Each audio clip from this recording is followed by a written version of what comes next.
Team Orchid, though, they're going to port up.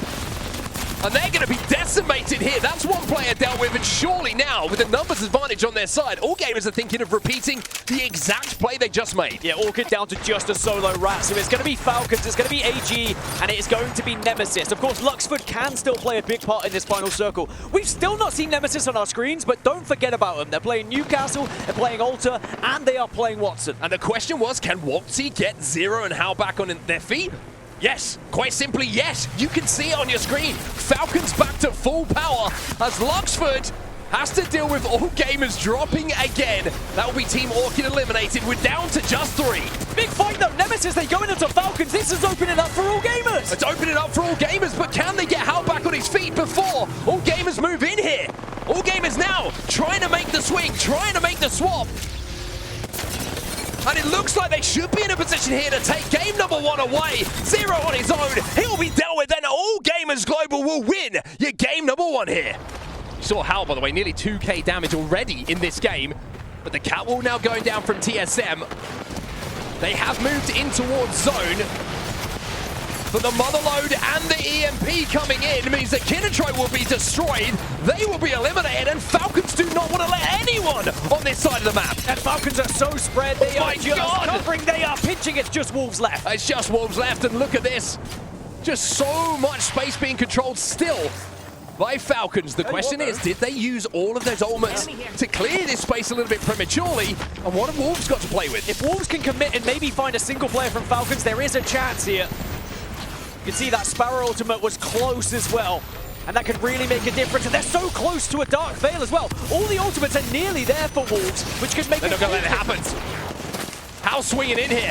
Hal's got some good damage down. But Hal in the meantime has gone down, but he managed to take 2 with him. Not the last alive, does not get to survive, and Falcons will win game number 2 here at World's Edge. Where they're going to have to drop out too. Na'Vi keeping an eye on them as Fnatic are looking for a drop down themselves. Now Furia timing their heals. They're all going to poke out. TSM out, and they have set up.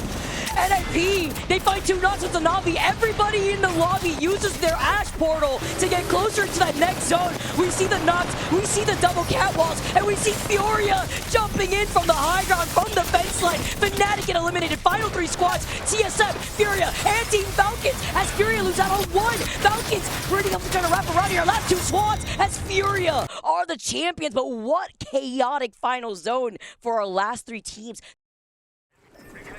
Falcons down a member, only 2 of them left. Yeah, we're split here. Final 3 squads. NIP controlling that northern bridge. Fnatic here, though, with that 1 thirst, we're able to pick up at least that red helmet for themselves. Lively's taking a lot of damage. They don't quite have the punch to try and finish things off. NIP know that they've got the utility here, and now it's all up left for Zero to try and survive for as long as possible, but NIP are on the hunt.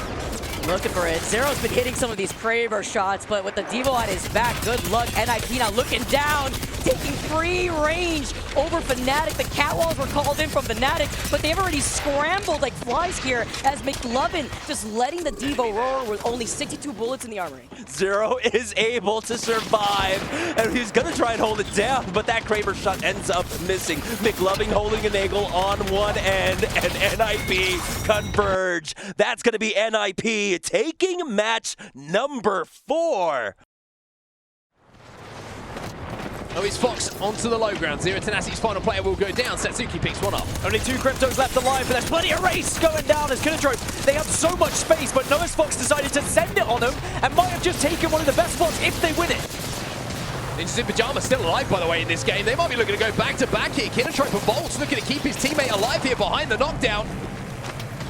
2 knockdowns to play with. Going to have plenty of time to pop this battery as the 1v1 with Leica will take place, but it's purple shields against red. But the HP is pretty similar between the 2. EMP coming in as well, which is going to make things a little bit more awkward. Zone also very awkward here for Volts. Has to give that one up, and that will mean they will be eliminated. They will be out of the lobby. Kinnetrope go down. Noah's Fox might be next, but E36 are sending it onto Na'Vi, who have to take this fight. TSM still watching it from one side. TSM at one point were really struggling, but now they're very much in this. And of course, 36 do manage to deal with Na'Vi, though, and they're down on the low ground. The shots coming in from Sinab near with that Evo Sling weapon. They are dastardly, and Na'Vi, after being eliminated, will watch the damage coming in from him. TSM down to just Gen. And by the way, NIP still in prime position here. NIP should be able to go back-to-back here by the looks of things. It's Noisy Fox who are the last team alive. Kurev will go down, but will stay in the game long enough to watch his teammates pick up that win. The pace of this end zone is going to be controlled by Fnatic, whoever they decide to focus on. Be a major disadvantage, but oh, How's it going? Sneaky, sneaky Mouse. Going all the way up towards the north. But Aku's got to be careful here. Looks like the decision might be made that we've got to play for seconds somewhere along the line, but Nemesis will be credited with these kills. Fnatic will now have a 3v3 to win this game, and that's a big EMP. Nemesis take the damage from the EMP. The grapple up isn't great. And surely this is just opening the door for Fnatic to close this one out. Fnatic have dominated this game, they've dominated the height, and they look to dominate this fight as well.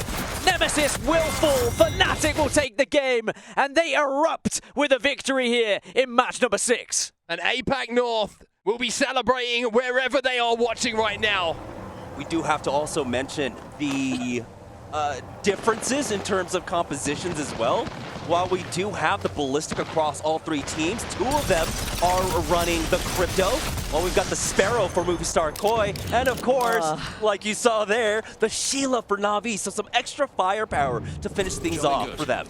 I swear, Rampart is my sleep paralysis demon. That Sheila, man, it's crazy. It feels like it's so extra personal too. You're so close to getting into cover, you only have a blue knockdown, and then Sheila's just enough to be a nail in the coffin. But very smart move too, because Na'Vi understand there could be a chance that Gen G try to take advantage and push before Movie Star Koi could even reset. As you can see right here, they try to move in, try to close in the distance, but Slab with this Devo, who has activated the Tempest originally here too, is going to be able to actually try to control this fight. Huge timing push coming out from them. They utilize that EMP extremely well. Slab is in position at the right time for Na'Vi to clear out Gen G. Now it's just Movie Star Koi on the other side of this one, and Slab will slide down, take out one. It's a 1-for-1 exchange, but it's easy going for Na'Vi, securing a much-needed victory. That propelled them from 8th place to 3rd now.